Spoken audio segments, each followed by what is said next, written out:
Olá pessoal, meu nome é Newton Pinheiro, sou especialista em MVP e SQL Server.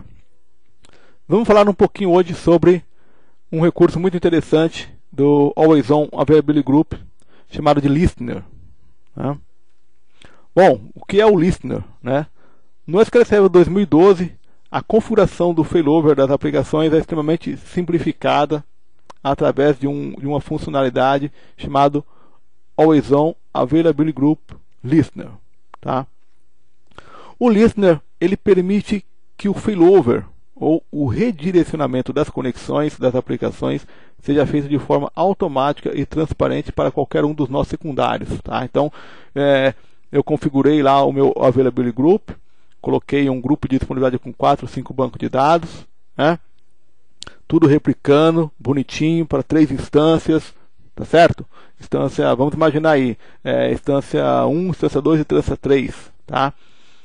A instância 1 é o meu servidor principal, certo? E as bases estão sendo replicadas de forma síncrona para os outros 2 nós.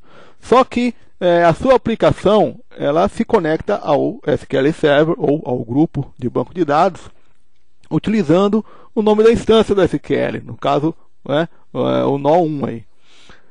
E se acontecer uma falha? Imagine que o nó 1 caia, né? Legal, você garantiu a replicação síncrona, o serviço de cluster vai atuar e vai garantir para você que essa sua base de dados ela vai ficar disponível para as aplicações, né, em um dos servidores secundários. Só que a aplicação ela está se conectando lá na sua string de conexão, você foi lá e colocou o nome da instância, né? E aquela instância não está mais online. Então, você tem aí um trabalho manual, né, de você ir no arquivo de configuração da sua aplicação e sinalizar para ela, falar, olha, o servidor caiu, agora a base de dados está no servidor nó 2. Tudo bem? Bom, o Listener ele chega para agregar valor aí à nossa solução, permitindo que a gente configure um nome virtual para o meu grupo de disponibilidade e torne esse redirecionamento das conexões da aplicação totalmente transparente, tá certo? Então, as aplicações elas passam a se conectar ao servidor primário utilizando um nome e um endereço IP virtual, tá certo? Assim como nós temos lá na solução de cluster SQL Server, tá? Então, vamos imaginar um cenário aí, né? A ocorrência de uma falha no banco de dados primário ou, no caso principal, caiu a minha instância principal, tá certo? Então, como que é hoje no 2008 aí, quando nós utilizamos o Database Mirroring, né? Então, é preciso utilizar o parâmetro failover partner na string de conexão para informar a aplicação o nome do servidor espelho, tá? Essa opção ela continua, ela é totalmente compatível com o Always On, tá certo? No entanto, você teve o trabalho de adaptar a sua aplicação para isso, né? Apenas um failover partner pode ser informado na string de conexão, tá? Com log shipping aí, quando utilizamos log shipping, é preciso aí uma configuração manual da aplicação para redirecionar também as aplicações para o servidor secundário, tá? Com o do SQL Server 2012 e usando aí esse recurso do Always On Availability Group Listener, você consegue oferecer um nome e um IP virtual para a conectividade das aplicações. Tá? Similar ao failover cluster, o nome virtual é mantido como um recurso dentro do cluster. Né? Lembre-se que para configurar o Always On nós tivemos que colocar o serviço de cluster na máquina, criar um cluster, tá certo? Habilitar a instância do SQL Server então para trabalhar com aquele cluster em Always On Availability Groups, tá certo? Então, quando nós criamos um listener, esse listener ele é criado dentro do cluster como um recurso, como se fosse um nome virtual da minha instância, né? Fazendo aí um paralelo aí com o cluster SQL Server, tá? Então, eu posso ir na minha aplicação e falar para ela, olha, você não vai mais se conectar no nome da instância do SQL, você vai se conectar com este nome virtual, né, que é, na verdade, o nome virtual do seu grupo de banco de dados. Então, aonde aquele grupo de banco de dados for, ou seja, independente da máquina ou da instância de SQL, que aquele grupo de banco de dados estiver ativo como principal, certo? A sua aplicação vai conseguir se conectar a ele sem nenhuma adaptação, tá certo? Então, a conexão read-only, você pode inclusive aí configurar aí a sua aplicação apenas como read-only, são automaticamente redirecionadas para um servidor secundário onde as bases estejam como read-only. Imagine que você uma coisa que nós vamos ver aí numa outra sessão, né? Mas você pode disponibilizar os seus servidores secundários como leitura, né? Nós chamamos de readable secondary. Bom, então como que isso funciona, né? Tenho aqui, para exemplificar, 3 servidores, cada um deles rodando uma instância. Eu tenho o banco de dados ali no meu servidor primário, sendo replicado para os outros 2 servidores secundários. Eu tenho o grupo de disponibilidade, né, chamado AVG-RH. E aí eu crio um listener chamado AVG-Listener-RH. Lembrando que esse listener é um nome virtual para o meu grupo AVG-RH, tá certo? As minhas aplicações, elas não se conectam mais na instância A, elas se conectam no AVG Listener RH, tá certo? Então, as aplicações, elas passam a se conectar ao SQL Server utilizando o nome virtual. Tudo bem? Aconteceu uma falha, né? O que vai acontecer no caso de uma falha? As aplicações vão perder conexão com o SQL, certo? O serviço do Failover Cluster aí do Windows vai fazer o move ou a transferência do recurso AVG Listener RH para o servidor secundário que mantém a instância B, certo? Colocando então o recurso novamente online e elegendo o servidor que está com a instância B como o novo primário.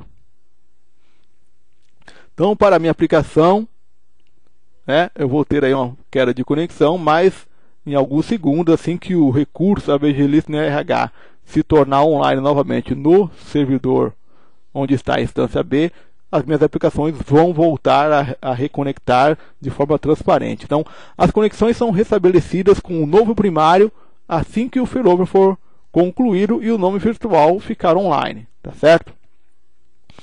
O Windows Server Failover Cluster, então, envia uma notificação sobre o novo primário para todos os outros servidores secundários e aí é restabelecido o sincronismo dos dados, certo? Sendo que agora essa instância B passa a ser a instância primária, ou seja, onde está realmente rodando o meu banco de dados principal, onde as aplicações vão se conectar ali para fazer read e write, tá certo? E os outros servidores secundários eu posso ter a aplicação se conectando a ele, usando o mesmo nome virtual, mas apenas fazendo leitura nos secundários, tá ok?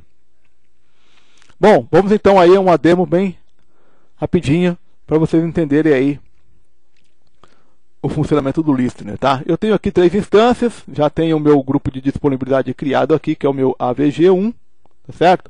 Eu vou aqui no meu servidor primário, e aqui eu tenho a opção chamada AVG Listener, tá?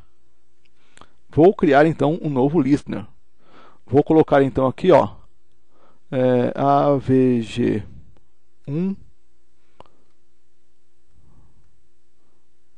V de virtual, AVG1V de virtual, tá ok? Vou configurar a porta 1433 e vou colocar um IP estático aqui. Posso trabalhar com DHCP? Posso. Eu vou colocar aqui o meu range aqui, um IP estático. Ok?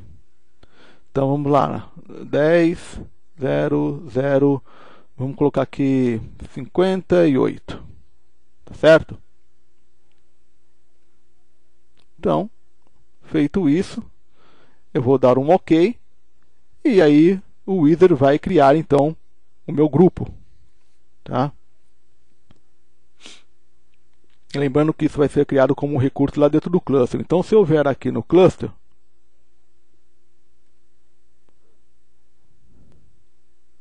eu deverei ver aqui em alguns segundos o meu nome virtual aqui e o serviço de cluster já colocando ele online, ó. Tá certo?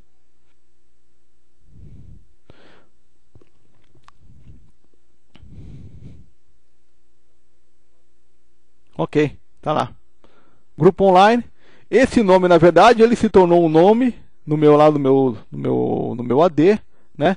E a partir daí as minhas aplicações já podem se conectar ao SQL Server ou aos bancos de dados do meu grupo usando o nome AVG1V, tá certo? Então, como um exemplo aqui, ó, vamos pegar um script aqui. Eu tenho um script que se conectou na instância Always On Node 1 SQL11, tá certo? Criar uma tabelinha. Deixa eu comentar esse Select Tables aqui. Beleza, ó. Criei, inseri seus registros, tá certo? Então aqui a minha instância está ativa, né? Então o que vai acontecer, por exemplo, se o meu servidor Always On Node 1 cair, né? Ele caiu fora. O grupo de disponibilidade vai ser transferido para o nó, né? Para o nó secundário, tá? Eu vou forçar então o failover aqui para o nó 2, ó. Então vamos me conectar aqui no nó 2. Vamos forçar um failover aqui. Então imagine aí que o meu nó 1 caiu, certo? O serviço de cluster fez a parte dele, né? Foi lá, identificou a falha, fez a movimentação do recurso bonitinho para o nó 2. Então se eu olhar aqui, ó, onde que o recurso já está ativo, ó, o recurso já foi para o nó 2, ó, tá? Fez a movimentação bonitinha aqui do meu grupo para o nó 2, tá certo? Então eu venho aqui no SQL agora. Quem que é o meu primário aqui? Vamos abrir o dashboard aqui em cima. Então olhando por aqui, eu tenho que o meu nó 2 já é um secundário, tá vendo? Então agora, se eu vier aqui, ó, as minhas aplicações, né, vão começar a dar pau. Por que que vai dar pau? Porque o meu servidor Node 1, agora ele passou a ser um secundário. A minha base principal já está lá no SQL Server no Always On Node 2. Tá certo? É aí que entra o meu listener, tá? Vamos imaginar então que a minha aplicação agora ela está se conectando com o listener. Vou pegar aqui, eu vou mudar aqui a minha conexão para o AVG1V, que é o nome virtual, tá certo? Olha aí, ó. Então, para as aplicações que estão se conectando com o nome virtual, o failover foi transparente, tá certo? Caiu, o serviço cluster fez um move, né? Agora eu tenho aqui, ó, eu já vejo que eu estou no nó 2, tá certo? Para aquela aplicação que estava se conectando pelo nome da instância nó 1, ela começa a levar pau, porque a base não está disponível para leitura no secundário, tá certo? Mas para aquelas aplicações que estavam se conectando com o nome virtual, tudo foi transparente e o failover foi em questão de alguns segundos. Tá ok, pessoal? Então é isso aí, é assim que funciona o listener. Nos vemos aí numa próxima sessão. Um abraço, até lá.